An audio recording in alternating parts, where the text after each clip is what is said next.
Guys, welcome to Real Talk with Keith Smith. My name is Jerry Miller. It's good to be with you on a Wednesday morning. A show presented today by Ross Mortgage and, more importantly, our friend Scott Morris, who is 44 years young today.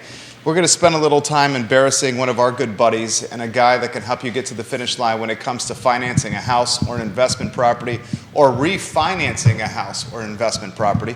This show presented by Ross Mortgage. Think Ross Mortgage when trying to buy a house. Keith Smith of Yes Realty Partners, Jerry Miller, live across every social media platform. Keith Smith will welcome you, and I'm going to follow your lead. You've known this man since he was a wee tyke. What, knee high, waist high? Technically, I'm still probably qualify as knee high. So I love there's that. But I would say I've probably... So much for me starting off. So He went right in. Probably since I was 12 or 14, thereabouts. Yeah.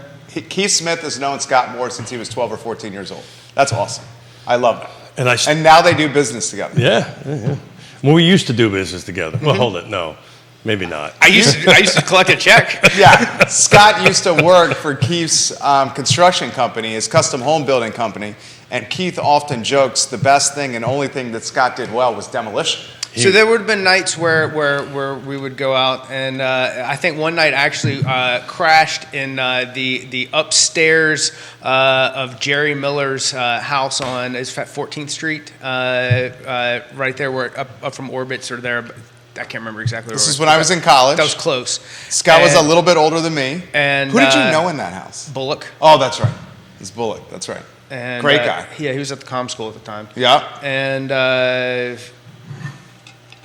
we'd go out thinking it was going to rain the next day, dressed up, looking good, baby, and then show up to swing a hammer in button downs and khaki pants and living our best life because it wouldn't rain like we thought it was going to. Damn you, weatherman. Oh, that's hilarious. And you actually thought you worked. I mean, we did some legitimate work. Yeah, you actually 10% of the time. We joke around about it all the time, but you guys are really, really good. I would get a little frustrated from time to time, but you guys did really good. So it's but from I tell you what, from 9:30 to 11:30 when we went to lunch, we really put it in. We got it done. Yeah, if that wasn't so true, it wouldn't be so funny. And now I wonder why I lost all. No, Tom and I talk all the time about how we would have fired us many times over. So thank you. So do you know the only reason that didn't happen, right? Because you're family. Yeah. And Lenny. Yeah. Pops. Oh yeah. Pop. My father would not allow that to happen. So 44. What does it feel like to be 44? I think I was going to ask the same question. I was 44 once. I don't know. Not significantly different than yesterday. But my kids sang me happy birthday this morning. It was really, really, really nice, and I'll hang out with them this evening and So your 24-year-old self would ever picture your 44-year-old self? When you were 24, you think that guy had running bets that this guy wouldn't be around. Yeah, same with me. Absolutely. You see 24 in the Corps, right? I just got another Marine Corps. I was in the Guard at the time. I think I'd probably I would have just come back from Cuba. So the other second thing about you today, one is your birthday, and you came second in the company in sales. You just got an award. Yeah. Right? You were not with us last week. I got a diamond producer. Congratulations. Ross Mortgage. Yeah, you did and what great six-figure check did that come with extra? It didn't. That's a big attaboy. They're taking us on a trip later in the year. Oh, cool. Yeah, I took the team out. The whole company, you were number 2. Yeah. That's pretty awesome. Significant. And in the entire company of Ross Mortgage, Scott Morris's team was second in production. in units and production.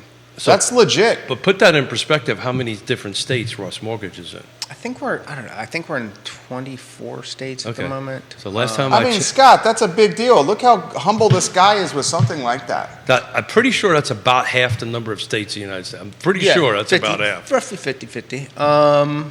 So you're number 2. half in the country. All right, and he's an extremely competitive guy. You got LOs watching the program now. What would you do? What are you going to do to get to be number one? What do you want to see from the Scott Morris team here?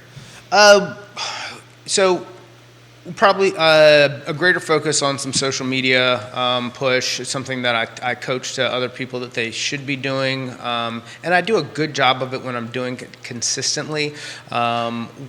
Just getting better with being more relational and less selly. And I think that goes to every agent that I talk to, everyone. People want to know more about you, not more about the house that you've got blasting on the market. And we push a lot of properties for our agents that we partner with, and that is a big part of it. But people grow to know you through how they view you on social media, and it's a free platform. So becoming better at that, taking advantage of some ways to use ChatGPT in delivering better messages when you are if you have a hard time with knowing what to say or coming up what to say. So not just with me, but with the team, helping develop the loan officers underneath me, and getting them to be better at delivering messages and growing their business is a big part of what I feel and what I like to do. Okay, that's the first sizzle reel right there. Let's mark that down. I got to follow up for potentially the second sizzle reel. ChatGPT. How is ChatGPT going to be part of the loan officer process or experience moving forward? ChatGPT in the news, I think it's just a phrase that people know is just a catch can for AI. Yeah. But the possibilities of ChatGPT are significantly endless and also somewhat frightening. How are you going to utilize ChatGPT with your business?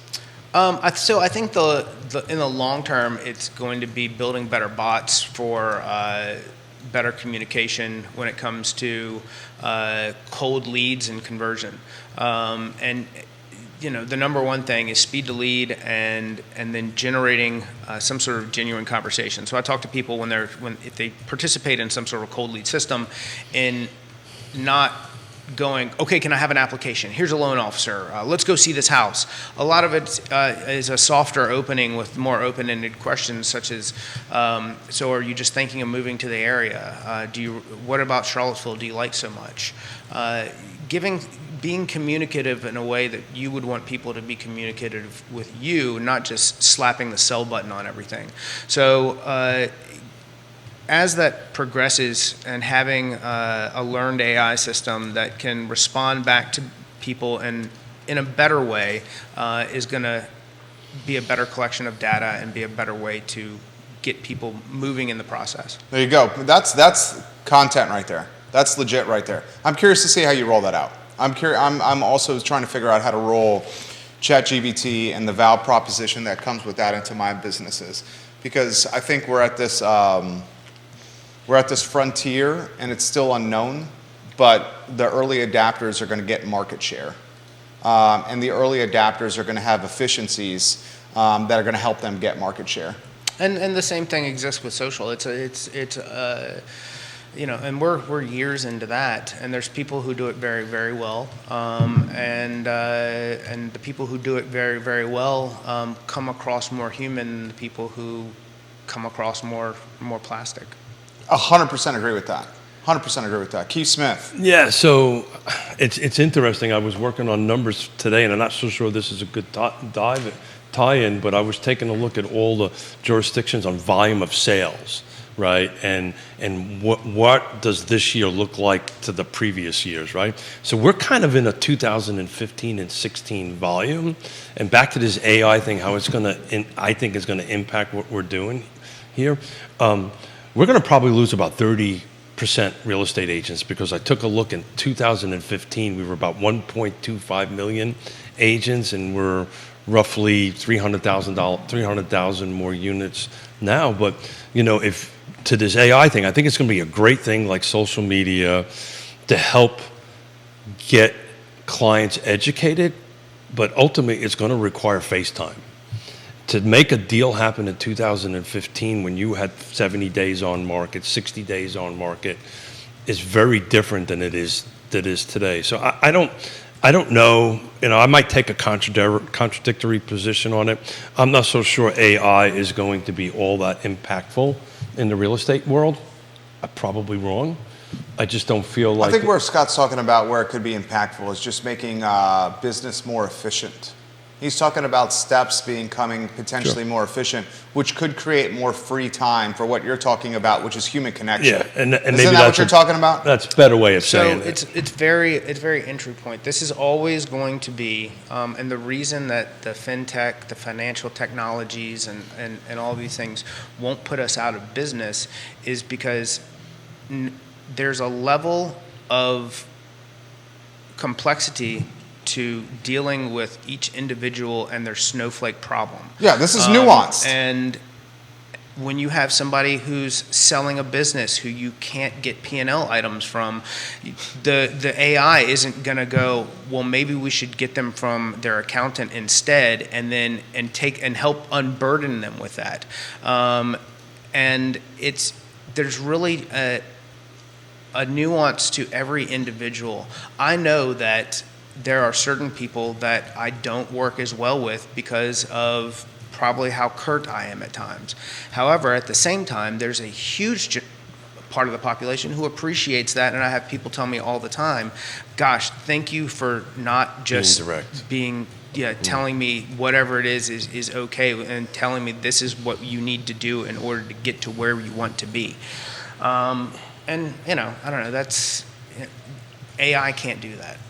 So back on that end of it. A lot of birthday wishes for Scott. Nicholas Erpy, Jamie Turner, Bill McChesney, all wishing Scotty Moe a happy birthday. Jonathan in Crozet wishing Scotty Moe a happy birthday. Grayson, North Downtown's Grayson, Scotty Moe, happy birthday. He's 44 years old. John Blair, LinkedIn, wishing Scotty Moe a happy birthday. This is what we talked about yesterday. It resonated with a lot of viewers and listeners, and we're going to talk potentially more about it today with an attorney on the I Love CVille show who does a lot of business closings. His specialty with law is on the forefront of business. So this is the type of guy that is like, with me, with advertising, where I'm interacting with a lot of business owners. Mm-hmm. He's doing the same, but from a legal standpoint. So we're just going to spitball what it's like on Main Street business-wise.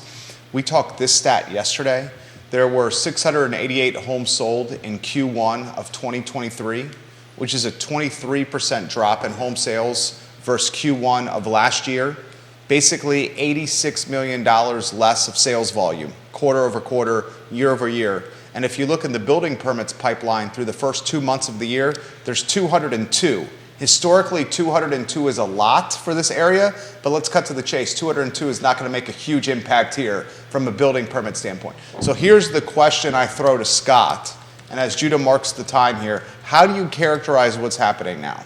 How do you characterize this real estate ecosystem in Central Virginia currently? So there's a tightening, and there's a ton of what I call dead inventory, and that's people who were in low-wage, low-salary positions who qualified for mortgages at sub 4%, who now cannot take the existing credit card debt that they've grown post-pandemic, along with any student loans or just the life that they have become accustomed to existing in, and then sell that house, pay those debts, and qualify at a house that is equal or better than what they're in. They would be downgrading or transitioning to something probably further away in location for the same type of property.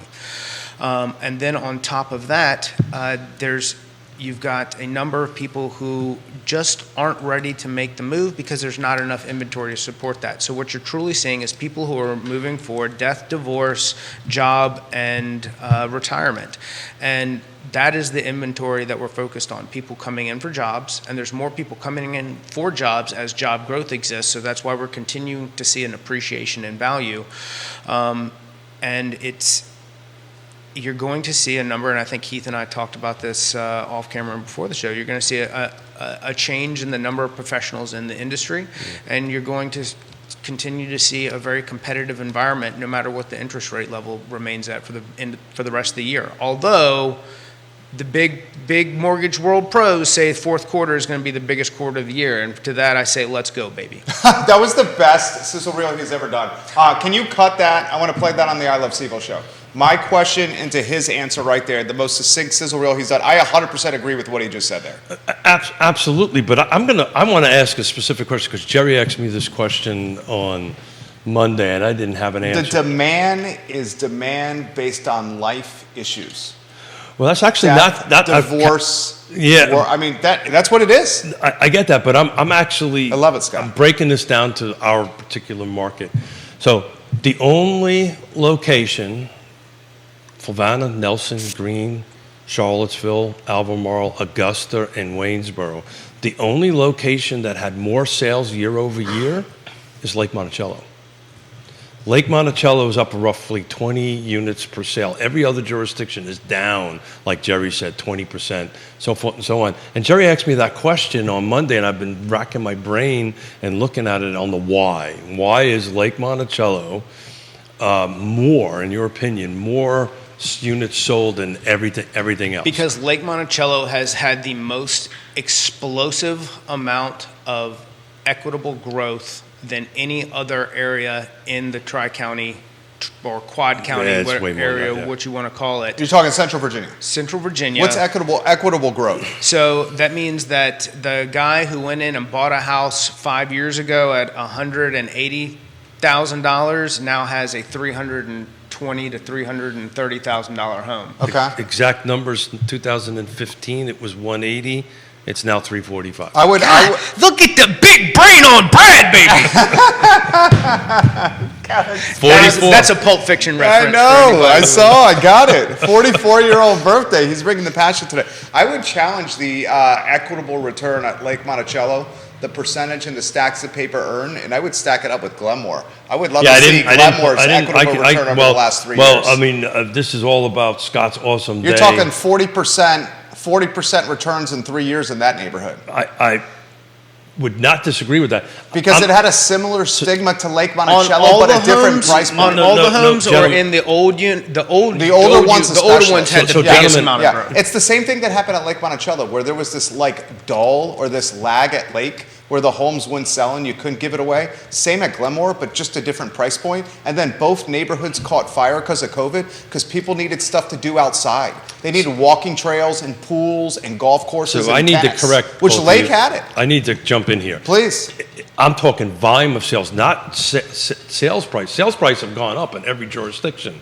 But the reason that I'm saying that I'm talking about the number of sales. You're talking units sold. He's talking about appreciation. Yeah. But I'm saying that the reason that the appreciation there is so great is because you've got people who had that at the time who literally can afford to to take who these are income earners who so someone who bought a $450,000 house that's now a $600,000 house, and what their cash flow for each month looks like, that $150,000, especially after fees, does not go the same, not do the same amount of, it doesn't have the same amount of effect as the person who had the $180,000 house. It's now the $340,000 house, where what they receive after fees, that can be life-changing to those people. According to NAR, 70-some-odd percent. This is a good topic.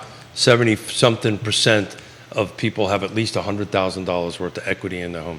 About 30% have over $300,000. This is and nation's I'm thing. saying that those are people who are income earners of at or below $88,000. Well, and I'm saying that the people So we're who saying are that's exactly what's happening. In the $400,000 to home from 5 years ago that's now worth $650,000, they're 140,000 household income earners. So to put it in those people's bills, that $150,000 that they've amassed versus the $180,000 that these people have amassed in equity, that $180,000 goes further for them in a transition to a new property than the $150,000. And taking a step up by 1,000%. Because the person who is in the $400,000 house now has to go figure out how they can afford a $650,000, $700,000 house that's comparable to what they were already in, where this person could essentially, if they're already in a rural environment, they could stay kind of in the same radius, and they could stay in that $300 range. They could buy below where their current value is and still be in something similar and take the cash off the table. The other person can't. You took the smart meds today. This dude's on point. That's exactly what it is. I am not a smart man. You took the smart medication just break today. it down a little bit easier. That was a great breakdown there. Greene County, same thing, 195 and 15. 373 in 2013. Even in Charlottesville, 15 was 275. Now it's 485. To your point, that's a huge jump. If you want to buy something in the city of Charlottesville, single family detached, you're Forget about it. Forget about it. But Lake Monticello's getting to 3-something. That's getting close to forget about it. But yeah, you 100%. I mean, you take it a step up, the next step up, and McChesney's asking if there's any buildable lots left inside Lake Monticello. Keith would know that answer. Yeah, Very few, very minimal. Both of them aren't the nicest lots. Yeah, well, that's usually what happens. The dogs get saved for the last and all that stuff. So technically, there's 4,500 lots. There's roughly 4,300 and change homes. So let's call it 100 to 150, and I would suspect about 50% of what's left over is unbuilt. Well, you can build on anything, Bill. It's just a matter of how much money you're willing to spend to do it. But you probably got somewhere between 50 and 75 lots left at Lake Monticello. But I thank you for your take on it. Vanessa Parkle just said that was a fantastic take on it, and literally said Scott just made a very clear and great case why folks are staying in their homes. That was the most succinct case I've heard. Explanation of why folks are staying in their homes. I mean, it was fantastic. More happy birthday wishes from Spencer on the program for Scotty Moe. It's his birthday. If you have questions, please put them in the feed. We'll relay them live on air. Folks are asking for you to do the same extrapolations on the next couple levels of the price point totem pole.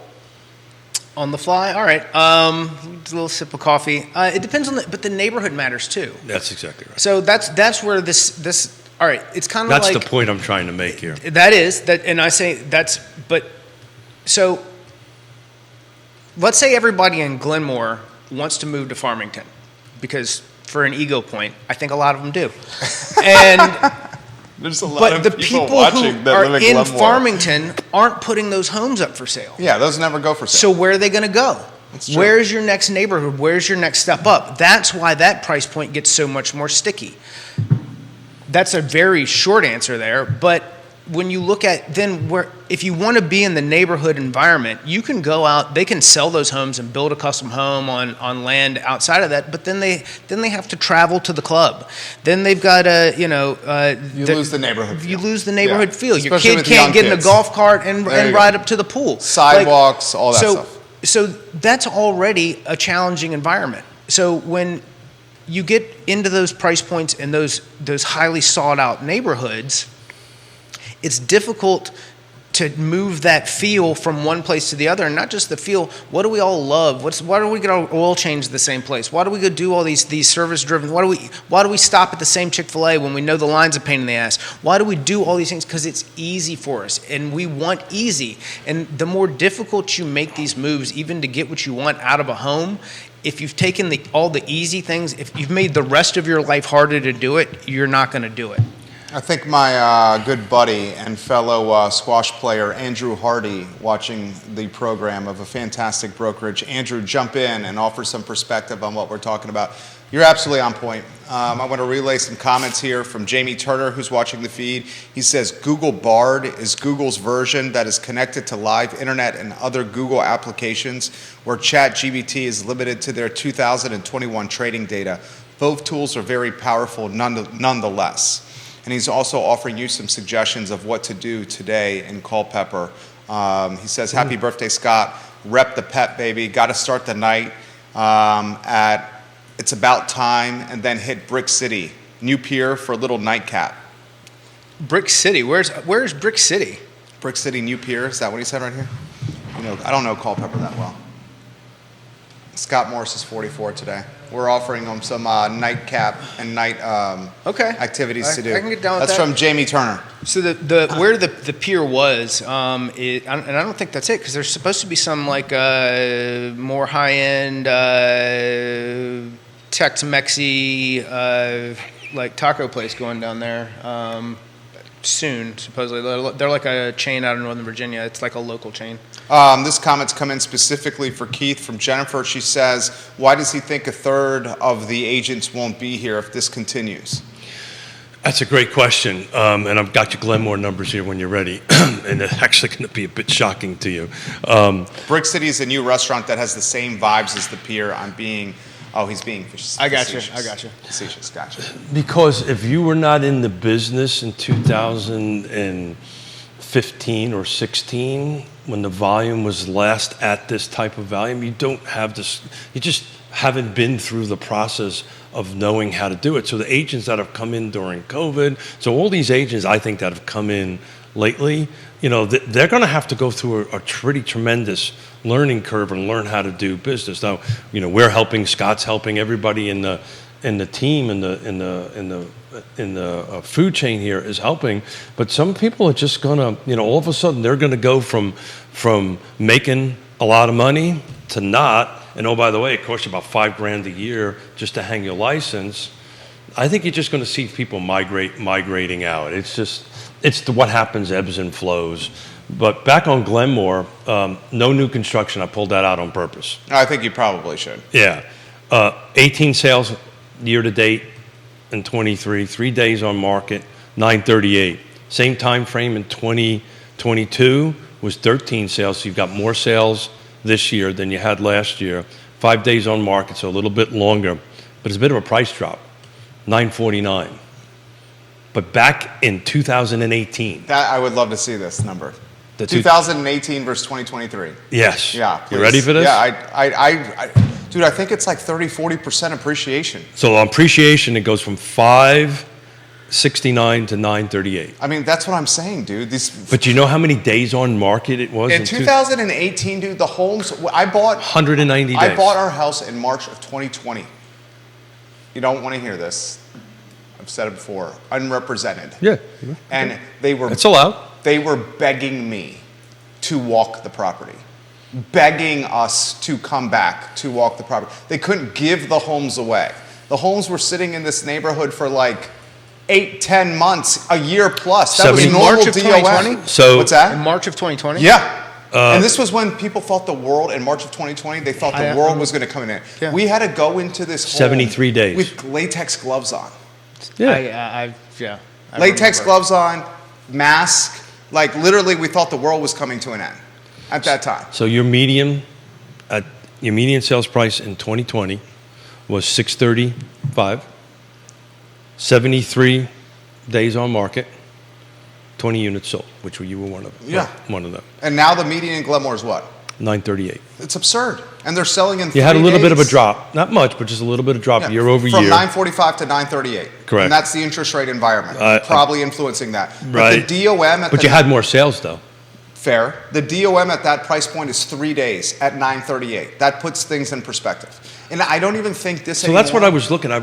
So I think two things. I don't even think 938 is a luxury anymore. The homes that are selling at 938, and I live here, the homes that are selling at 938 need love. Yeah.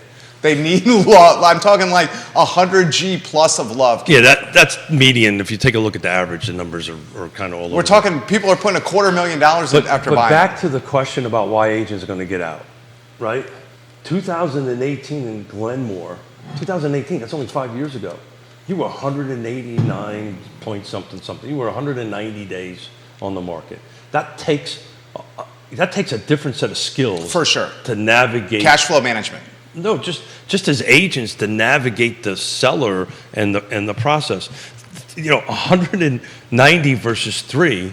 3 it's not difficult, right, to do that. So the skill sets that are going to be required are just going to have to be ramped up, and we're slowly getting in there. But that's just a huge jump. I did not realize it was 190 days. Folks were walking around the neighborhood, just having random conversation. He just took a look. He goes, you take a look, we're talking 37-40% appreciation over the last 3 years. And then everyone's having the conversation. But to Scott's point, what is the next move? Because the next move at that price point, the next move, if you want to upgrade, you're probably at the 2+ price point. No, I'd say you're what, 1.5 minimum? Yeah. Okay, so 1.5, then you're putting 3 down, 300 for your 20%. You're at a loan at 1.2 at 6 points. That's a very different monthly payment than the folks got at 7, put 20% down at 560. Yeah. That's a 560 at 2.75 versus the 1.2 at 6. 560 at 2.75 versus 1.2 at 6. What's the delta there? 1.2 at 6 is what? I mean, back of the napkin was at 12 a month? Yeah, I would say 8 at minimum. Yeah. 12K a month versus 3K a month. That's the decision, right? Like, how do you do that? Right. So there's the dead inventory conversation. And that's very vulnerable right there. That's me talking dead inventory right there. That's the conversation at the dinner table right now in my house. Thoughts on, and I mean, you don't have to talk about that, Keith, but I see you doing math over there. I'm looking at Old Trail, just out of curiosity, how Old Trail is doing on on the lot when we take new construction out, which is a unique animal because there's enough new construction going on there versus resale. It's a little bit different. Glenmore, there's very percentage-wise less new construction versus existing unit. Yeah, you know, I'll just repeat what I said on Monday. I get all that. But 107 homes at Lake Monticello sold. That means 107 people put the houses on the market and sold. So people are buying and selling.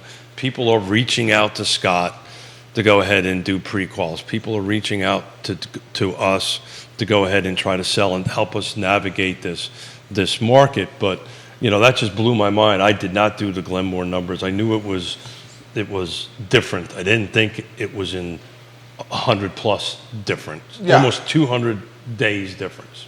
That's huge. That's the byproduct of COVID. That's the byproduct of HOA neighborhood with all this crazy stuff happening around here. How'd your dues gone up in that period of time? Pretty stable? Dude, they're negligible. Yeah. I would say there's quarterly dues are like $300. Yeah. So I would say that when we talk about price point moves and where people are going, I would say if I were to just think about it from 10,000 feet away, I would say there's probably some people, like with the income, with the growth at UVA and NGIC, that are selling out of Dunlora and going from Dunlora to Glenmore.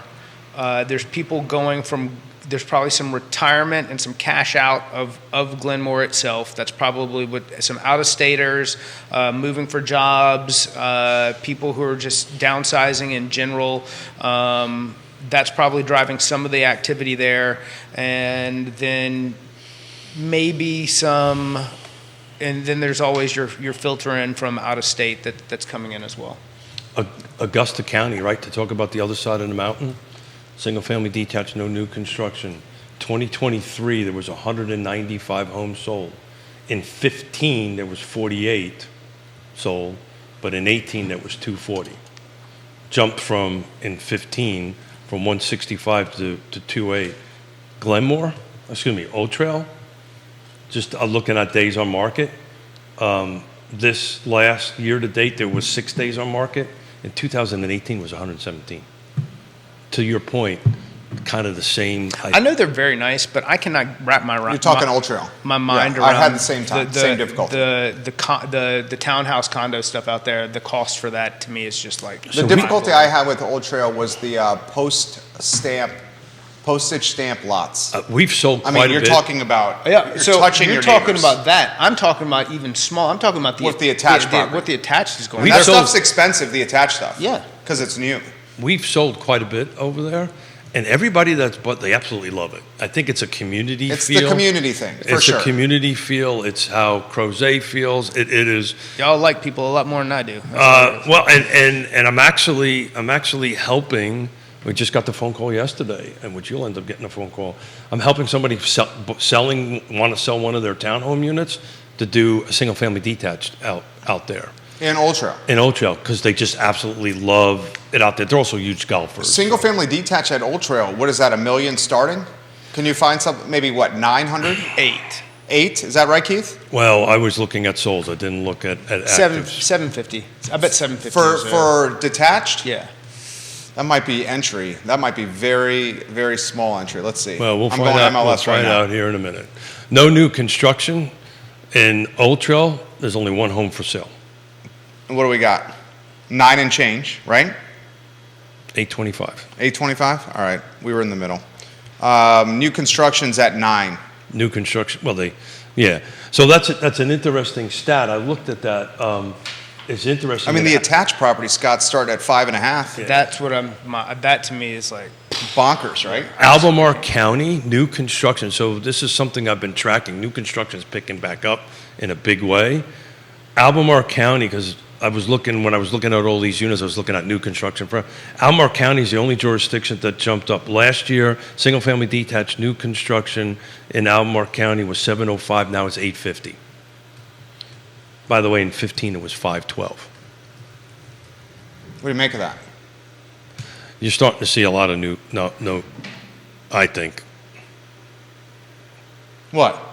I think you're starting to see new construction pick back up. You really? Yeah. Come on, I haven't seen you make that comment in a while. Kelsey, Yeah, no. Kelsey wishing Scott a happy birthday on the feed right here. Go ahead. Yeah, Scott. no, I'm starting to see it the last Thank you, couple of Kelsey. weeks. I'm starting to see the interest in new construction pick back up from a buyer's perspective. And the only reason I think it is there's so lack of inventory going on right now. That's the path that they're going. Now, these are buyers that necessarily don't have to sell. Well, it's interesting. Our client, Dominion Custom Homes, has said the same thing. He said that the interest for custom construction and custom home building is picking up. I will tell you in the last couple of weeks, I spent more conversations about new construction than I've had in a long time. And it's not like it's not like the interest rate environment has dropped. I saw a headline today, and Scott could probably give us a clear understanding. 30's uptick, right? So we're at the highest in 2 months, right? We are. Yeah. But that's still that's still declining from where we started the year. So I think that depending on what your wants, needs, and location are, your cost to build is getting in line with what existing looks like. So that's where it becomes more palatable. When we're talking about an existing home at $825 and a new construction home at $9 in Old Trail, like that there's some, that moves the needle on the build side. For sure. But especially when you get into, if you can live just outside of, in some of these locations, you live just outside the lake, you find something on 53, 618, like some piece of, if you can find some land there and get in at 2,000, 2,400 square feet, you're probably getting in at a price point that is comfortable for you compared to what you're looking at as far as existing property goes. So that's interesting. So Albemarle, I don't disagree with that. Thank you. Philosophy, I agree 100% with that. but it's interesting. Single-family detached sold beginning of this year was 850. New construction was 530. Huge delta between the two. Average though, right? This is median. Okay. Median. So I think what's happening, the conversations that I'm having is I think that there's a Well, the buyer is basically doing the scales of justice. Am I going to weed through this limited inventory to purchase existing construction, or do I potentially pay a 7 to 10, 12% premium for new construction and get something brand new? And I've got it. I've got it to do it. Yeah. Because I built all this equity up. I'm in this $300,000 worth of equity. I got a bunch of cash. Yeah. What the hell? I can wait. And that's what's happening. You're starting to see this whole new construction. It's interesting. I read an article yesterday. I had a meeting yesterday. Talk about weird things that happen in the construction business. You know what the big hiccup right now in development and construction is? Transformers. You can't get enough electrical transformers to actually run the electric in subdivisions now. Which now everybody in the conversations I'm having with the development community is now it was lumber, right, at one point. Oh, yeah. All this different stuff. Fuel, they've kind of worked their way through. Okay, everybody's accepted the fact that we're $3 for a gallon of diesel or whatever it is. $3.29 for non-diesel. I don't know what diesel is. It's Yeah, well, I'm talking morning. about the diesel that goes in the track hose. Okay. It's not taxed and all that stuff. But in any event, right now they can't get transformers, and the problem is it's not like the developer. Have they been to Comic-Con? Sorry, I let it go on for too long. I don't know if he knows what that is. I know what Comic-Con is. Judah knows what I it know is. what Comic-Con. And I even know what Transformers is little cars that turn into robots, right? Gotcha. There you go. Look at that. Smith knows. Optimus Prime. Optimus Prime. All right. Well, I'm just going to drink my coffee and let you guys I play. play quite a bit with Optimus Prime with our 5-year-old. That's one of our 5-year-old's favorite toys. But that may slow Optimus Prime. development down because What, Optimus Prime and play with him in the living room? The He Transformer. seems to be developing just fine. Keith. Makes the smartest kids. He's I'm a very big smart. Optimus Keith. Prime What are you fan. saying about our son? I am going to go text my daughter, who actually cares about me. Your daughter, I believe, is watching the program. When are they moving to Richmond? Soon. A deal, I think, financed by Scott? We are working on it. We got a bunch of hoops to jump through, but we're working on it. August, we're going to close long before August, but they're physically moving in somewhere around August, somewhere like that. That's fantastic. I got to fly out there and help them pack and all that stuff. I know Yonna is very, very excited about that. They are. This question's come in, and guys, put the questions in the feed. We'll relay them live on air. It's from Clement Wilson. So, gentlemen, if the rate environment in the fourth quarter, as Scott has said, insiders predict will drop, and demand is going to be through the roof, how can this area sustain any more buyers if we don't have any homes to purchase? So another way of asking that, if Clement Wilson, that's a great question. if the 'Cause you said Q4, insiders are saying is going to be bonanza. So I think that is a national statistic. So when we look in areas of the West Coast that have slowed and actually have some significant decrease in value, that's where they start to turn back on.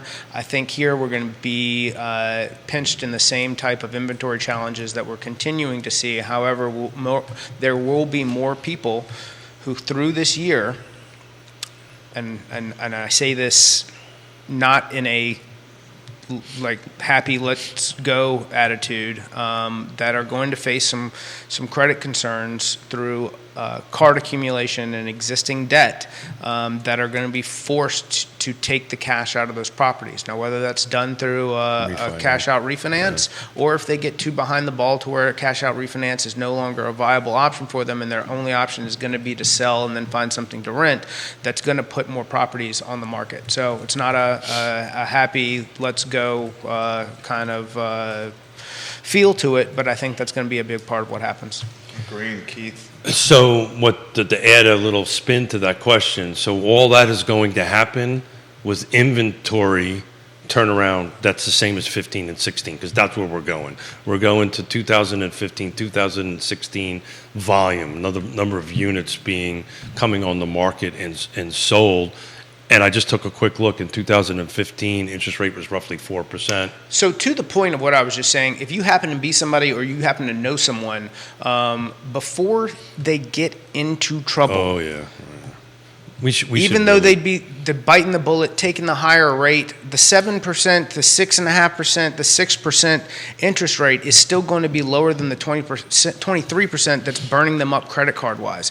And if they act soon, they can address things and their cash flow is better. They're in a better place than if they don't act, they put their head in the sand and then they've run behind on everything and their only option is to sell to clear the debt. 31 days in the state of Virginia, they can start foreclosure. But you know what's even worse than that, Scott? The people that are renting, that are now having their interest, their credit cards go through. They don't have a safety net. Sure. Largest credit card debt in American history. Absolutely. Right I now. was just looking at it. Approaching $1 trillion. And the savings rate has absolutely It's plummeted. So these folks don't have that house save. The thing, God forbid that we were in that situation. I know I have enough equity. I pick up the phone, get me a HELOC at 6% is better than 30 or whatever the hell it is right now on it, and pay that off. And We'll go through that move on. process for the viewers and listeners. How would a HELOC work? Line of credit against your home work. How long would it take? What would they need to do? How would they contact you? What would you look at? I mean, what's the loan to value? You're going to have a lot of different options. You're going to have options that amortize over 20 years but repay in 10 with a balloon. You're going to have cash out refinance options where we can look at a resettlement mortgage.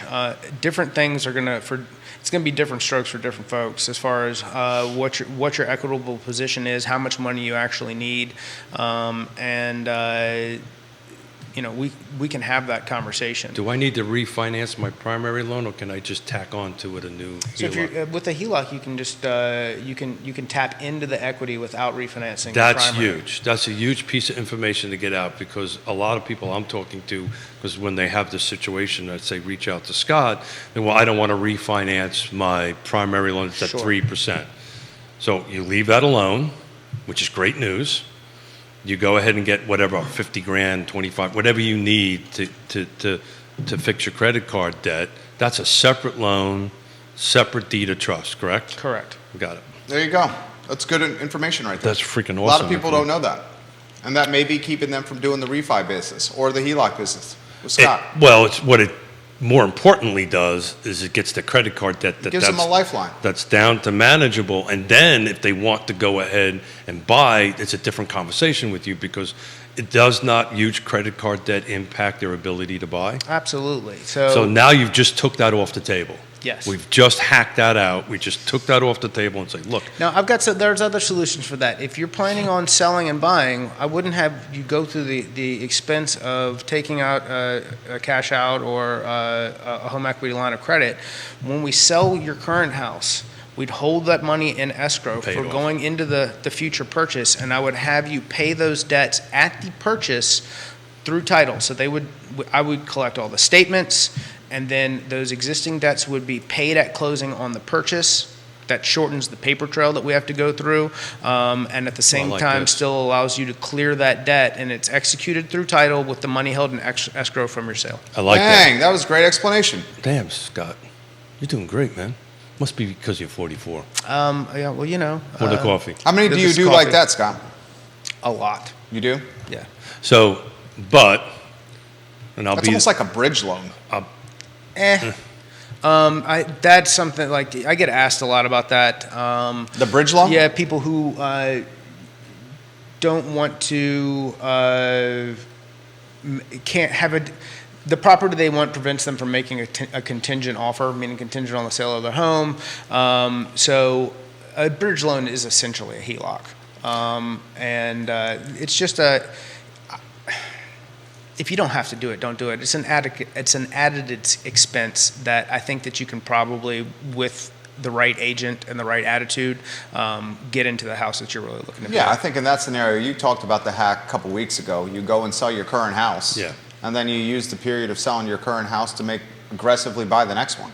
Well, yeah. And you do that without having the bridge loan and the expense of getting the bridge loan. That's what you said. Yes, and I agree with that wholeheartedly. Again, so this whole conversation we're having here, there's just not one solution to getting from point A to point B. We have multiple solutions, but I do want a follow-up question for you, Scott. So talk to me about credit score. So let's assume I've got whatever high credit card debt is, right? I am making my payments, but interest rates are climbing. That doesn't impact my credit score as long as I'm making my payments, correct? No. So I did not know this. 30% of your score is based on credit availability. So if all of your credit cards are maxed out, your score is probably, I don't want to go. It's impacted, negatively impacting. I don't want to give, because if you've got running lates, then everybody, it's going to go, well, so that's even more of a reason. Significantly weighing on that's even more of a reason to do this hack where you say, hey, Scott, I got $300,000 worth of equity or $100,000 worth of equity, $25,000 worth of credit card. Help me get that away. So then that zeroes out your credit cards. Yeah, depending on where every situation is different. We may look at you consolidating that debt prior to close, depending on how heavy it is and how much it's impacting you. If you stayed on top of everything and it's not deeply impacting score, it's probably a marginal effect to rate. Got it. We could probably, pay some discount points in less cost than what you could go through the refinance process for. We could probably solve the problem in a more streamlined fashion than what it would take in time and cost especially when you calculate in what you're paying in interest payments on the debt before you refinance, and then the closing costs. Because on the HELOC, they're going to tell you that as long as you keep it open for 3 years, there's going to be no cost to it. Typically, that's like a selling point for them. But if you're not going to keep it for 3 years because you're going to sell the house after you've cleared some of this debt, you're going to end up eating it. So what's happening here is people are watching that tube or flat screens. They don't make them out of tubes anymore. This flat screen over here. That's like when you talk to kids, like they don't do this for phones anymore. They do this. I did not know that. Yeah. Yeah. They don't do this. Yeah, huh? they don't do this. My kids do because they see me do it. But occasionally they'll go like this when they're talking about he's on the phone, and I think they just didn't want to see. Our 5-year-old saw a rotary phone and said, "What is that?" Legitimately had no idea what it was. Remember when your kid used to have the toy that you pulled around with the rotary phone and the little feedy? I mean, I grew up on a party line. You're from New York. You don't even know what that is. I know what a party line is. Yeah, okay. In the same apartment building, by the way. I exactly know what a party line is. This comment comes in from And then on top of the party line, you would have, so-and-so, Mrs. So-and-so in the upper level screaming out the window. Yeah. Get off the phone! That's exactly right. Get off the phone. This comment comes in from Todd Raff, the owner of Blue Toad Hard Cider and a Toad. real estate investor himself. He says another factor out there for small business owners with lines of credit to run their business. Flexing in and out, prime +1 is like 9.25% right now, and that stings. So when we talk about HELOCs, that you're in that same rate environment, if not a little bit worse. 9.25? Yeah, 10%. I have not so good news for Nelson County and Todd. When you take out Wintergreen, no new construction, you're the only jurisdiction that actually had a drop year over year. You're at 319 is the median sales price, single family detached. This time last year at 425. So you've got a drop. That was the only one that had a drop. But if you would have bought in 2015, you were buying at 147, and you're now at 319. So Nelson County is the only jurisdiction that did not climb in price value. And you got Buckingham in there too? I did not get to Buckingham. Okay, I would imagine Buckingham's in that point. Jesse Rutherford watching the program Jesse, right now. sorry about that stat, Jesse. Supervisor Nelson But they County. got great internet. I would imagine Buckingham is in that boat as well. Well, Buckingham is split up in so many MLSs, it's really difficult. Yeah, I mean, so the other side of the Scottsville Bridge, appealing to live in. The backside of the National Forest, it's probably not it's so very much. difficult to. I don't know. I'm not going to throw shade, but I don't know why you would That's want to not live shade. there. No, I mean, I agree. It's legitimate. It's in the middle of that's nowhere. your homesteader. It's a different animal. It's a different. You're in the animal. middle, literally, of nowhere. Here's an interesting question. I was thinking about this one myself. Todd, I'll get to your comments next. Jackson Holland says this: Scott, now that it seems like the Fed is going to stall with raising rates for a while, how quickly till rates start dropping on 30-year fixed products? So I think the pause is already priced in. I would agree with that. The next move will be the two things. I think that we could possibly see a July, potentially even a June increase. I don't think so in June. I think that's kind of the risk base is around 30% right now. July, I think we could see. It's depending on what CPI comes across in the next few months. What this inflation print does, do we see, we're in such a tight labor market that every jobs report seems to matter when it comes to the 10-year. But I think August is the soonest that you would see them cut, and I think it's probably more like September. But again, I think everything happened. It takes longer for everything to happen than we like to think that it takes to happen. So if we get good inflation print and bad things happening in the economy between now and August, we could see a cut in August, but that would be as soon as that it would happen, and the pause is already priced in. Good answer. Keith? I agree. Good question, Jackson. I agree. The pause is already, the pause is priced into the 30. I think you're not going to see any adjustments probably into the beginning of the fourth quarter. I would think. I mean, you're the expert, but I sure as heck will do it. I want to give some good news about Wintergreen. Here's the thing about Wintergreen is I actually think you have things to buy. Well, he literally just put on the feed, he goes, there is a lot Yeah. older fixer-uppers going on the market now in Nelson. That's exactly right. So I'm trying to look at specifically on it, but that's exactly right. So in Greene County right now, Nelson County right now, no new construction. I take out Wintergreen. He's 100% right. There's 26 units to buy. There's the cheapest one is down to 150. To his point that it needs a little bit of love, and it's actually pretty close to Charlottesville. So there is this whole ability to buy there. So that's the flip side to this, right? The flip side to Nelson County's year over year dropping a little bit. This means, look, there's an opportunity to go ahead and buy there. He's 100%. Was that Todd? Yeah, he's 100%. Todd, you're welcome on the show anytime you want, man. We would love to have you absolutely on this program. Got it. We got to tell fishing stories. Small business ownership. Lies, stories. Real estate investment. How Blue Toad Cider came to life. I want to talk about, because I've been wanting to go striper fishing at Smith Mountain Lake forever. He's got an investment property there. Yeah, but he boats some pretty gorgeous striper. Have you ever been striper fishing in Smith Mountain? Yeah. Someone just passed away at Smith Mountain Lake. I saw in the news. Oh, sorry to hear that. Same. I saw that in the news. More questions coming in. This question is coming in from, is it Lavin? Grayson Lavin? Am I saying your last name right? This is a unique spelling here. Well, if that does happen, as Keith and Scott has addressed, that means we will have more buying power at the end of the year. So maybe more folks are just waiting on the sidelines until that buying power becomes a reality for all of us. And all of us agree with that. The question is, what will it do to inventory? That's the question, right? So if we're staying at 2015 and 16 inventories and we're not climbing out of that, it's just going to make things more expensive. If it adds more buyers and the inventory doesn't get deeper, it's just going to make things more expensive. Well, what's going to happen? The market's going to change again. Yeah. And guess what? It's been going on for how many years we've been doing this? The market changes all the time. Talk about history and stuff.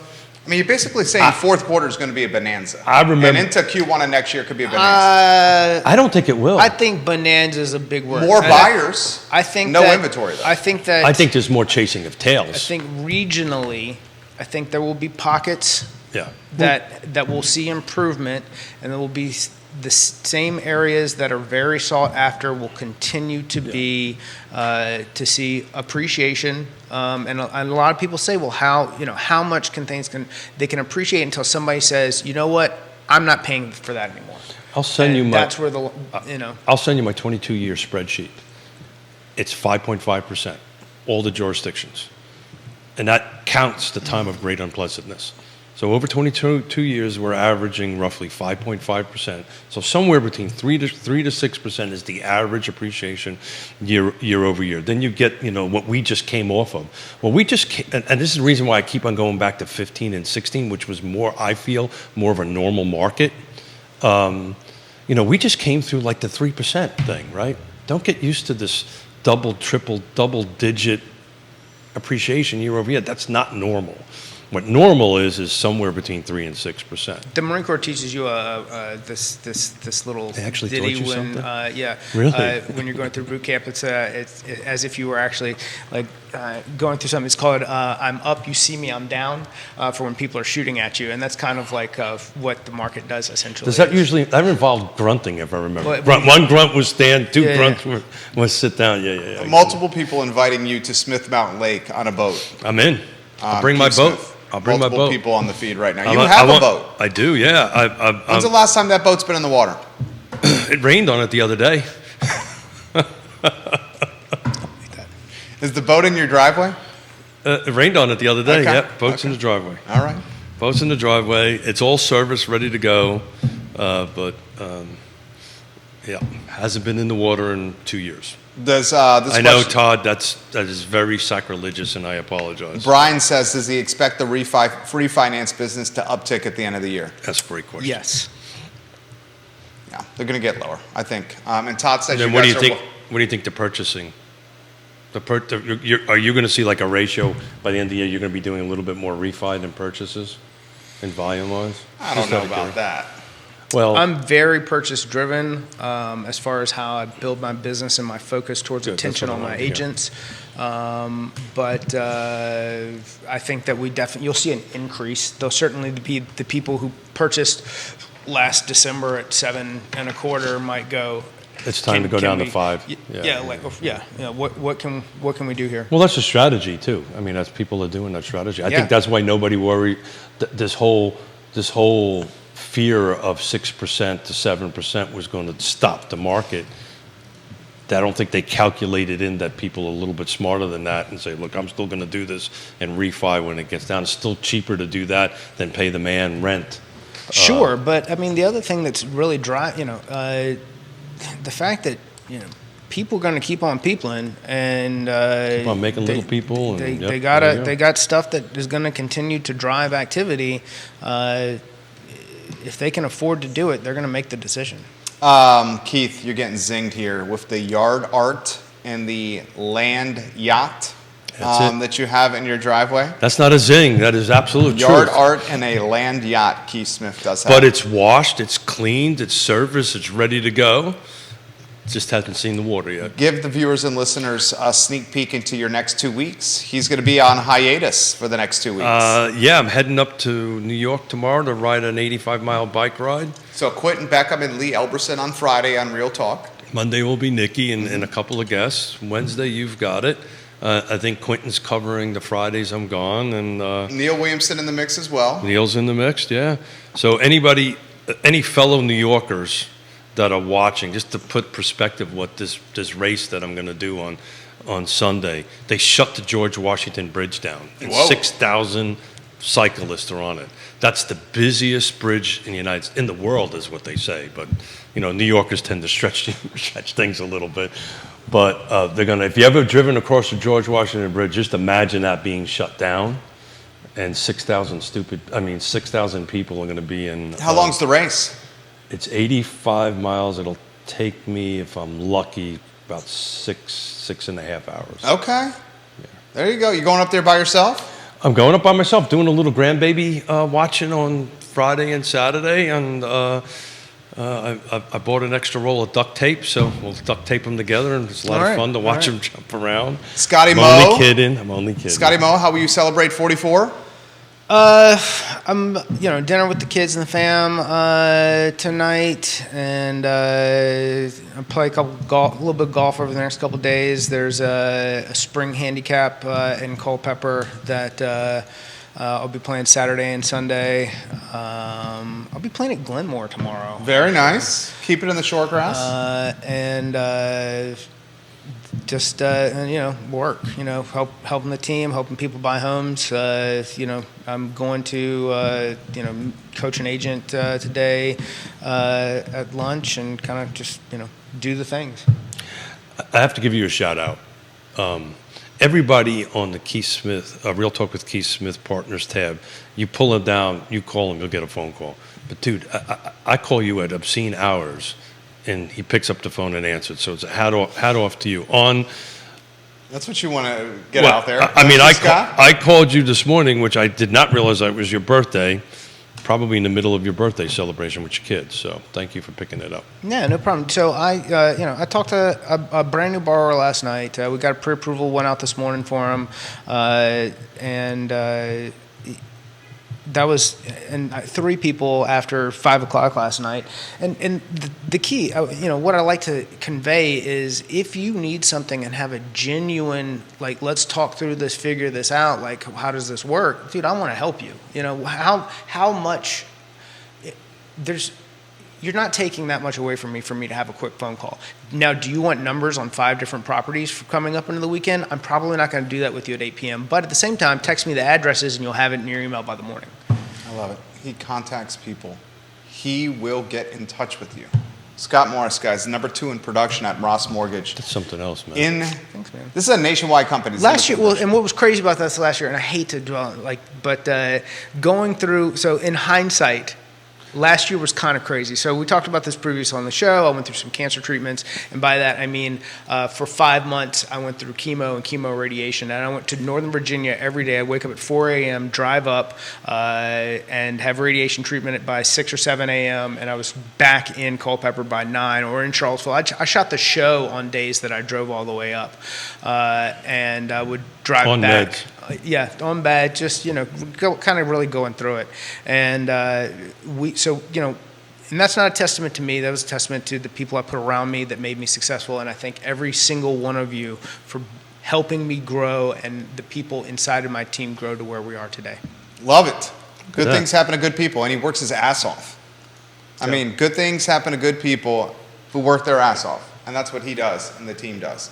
Judah Wickower does the same. He's the director of the show.